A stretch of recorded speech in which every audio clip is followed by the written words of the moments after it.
Welcome to another Saxenburg story with me, Kerry. Today I'm going to talk about the basics of how to taste a wine. The best time to taste a wine is actually early in the morning. That's when your taste buds are at their freshest and you'd be able to pick up all the different flavors of the wine. Before you've had your coffee and your lunch and a bit of garlic, etc., which would really mess up the flavors in your mouth. Also, you should taste a wine in an environment that's got not too many smells and flavors in it as well. So for example, in an environment where there might be a few people wearing perfume or a food environment, those are not ideal. There are three things to consider when assessing a wine. First of all, the color. It's always best to use a clean glass and a glass with a stem so that you can actually not have your fingerprints on the bowl of the glass. Colored glassware is not ideal when you're trying to assess a wine because you can't see the color.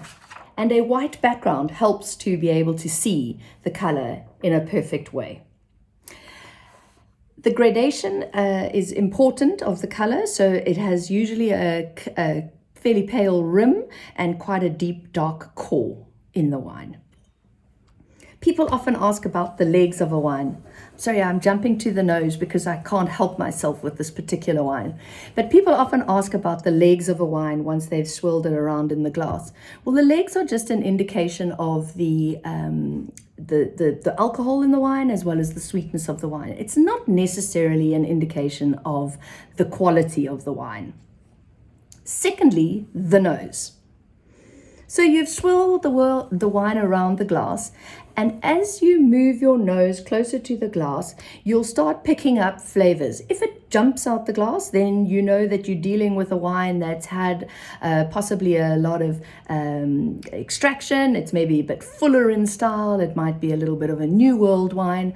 However, if you have to put your nose in deep into the glass to find something and you're still finding very little, maybe the wine is a little bit shy. Shy is not necessarily a bad thing. It's just that you have to work a little bit harder to find the aromas.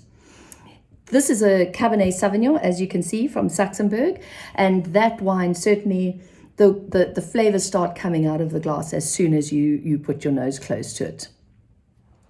There should be no off odors on the nose.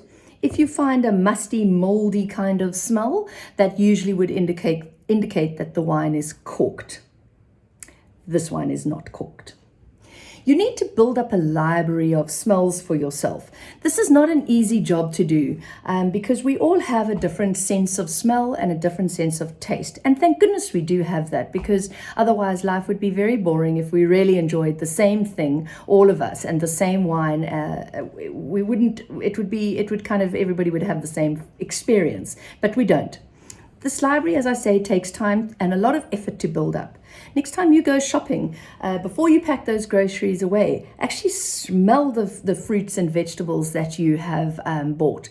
Once you've cooked them, smell them again. Build up that library of flavors.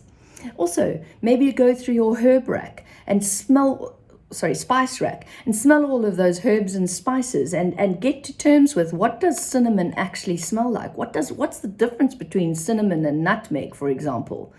It's a very interesting job to do, and you should spend some time doing that if you wanted to build up that library. Thirdly, the taste. And of course, this is the best part.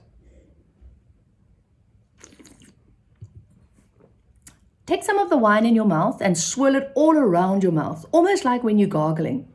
You want it to touch all the different receptors in your mouth so that you can decide what the quality of this wine is. When you're doing that, you would need to assess the balance of the wine. So that's the balance of the sweetness, the acidity, the tannins, and then finally the body. Try to breathe a little bit of air over the wine that's in your mouth to encourage the wine to give more flavors.